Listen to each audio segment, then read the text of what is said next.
बुलंद आवाज महाराष्ट्रामध्ये आपल्या सर्वांचं हार्दिक स्वागत। परतूर तालुक्यातील बामणी या गावामध्ये आज आपण आहोत। काही दिवसापूर्वी आपण ज्या ठिकाणी बामणी या ग्रामपंचायतमध्ये बोगस शौचालय बांधल्याच्या तक्रारी संदर्भातली बातमी प्रकाशित केली होती। या ठिकाणी तेथील तक्रारदार आणि ग्रामस्थ यांनी आपल्याला माहिती दिली होती की ही जी इमारत आहे शौचालयाची ती अतिशय निकृष्ट दर्जाची बांधण्यात आलेली आहे आणि त्या अनुषंगाने आपण ती बातमी प्रसारित केली होती।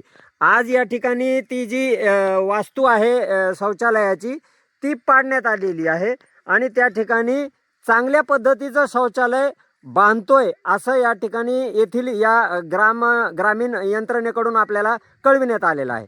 परंतु तक्रारदाराचं म्हणणं आहे की जर ती निकृष्ट दर्जाची वास्तू होती आणि ती वास्तू जर पाडली तर कशा पद्धतीनं पाडली किंवा ती निकृष्ट दर्जाची वास्तू होती तर त्यावर प्रशासकीय कार्यवाही झाली काय या संदर्भातली माहिती आणि या संदर्भातली कार्यवाही करण्याच्या संदर्भामध्ये या ठिकाणी या तक्रारदारानं काही अर्ज पंचायत समिती परतूर या ठिकाणी केले होते।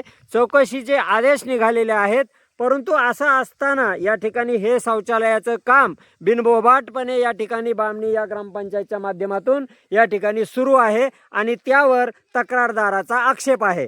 आता प्रशासन या ठिकाणी काय भूमिका घेईल याकडे सर्वांचं लक्ष लागलेलं आहे। बुलंद आवाज महाराष्ट्रासाठी मी मारुती घोरबाण।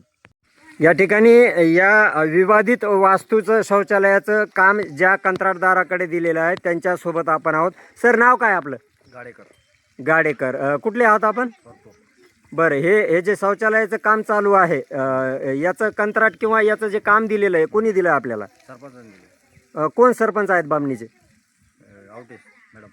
आवटे मॅडम यांनी आपल्याला काम दिलेलं आहे आणि तुम्ही हे काम करताय। आता या ठिकाणी बुलंद आवाज महाराष्ट्राच्या माध्यमातून आपण त्यांचं स्टेटमेंट घेतलेलं आहे की हे जे शौचालय बांधण्याचं काम आहे ते सरपंच आवटे मॅडम यांनी या कंत्राटदाराला दिलेलं आहे आणि हे कंत्राटदार दिलेल्या कामाप्रमाणे या ठिकाणी या शौचालयाचं बांधकाम करत आहेत। बुलंद आवाज महाराष्ट्रासाठी मी मारुती घोरबाण।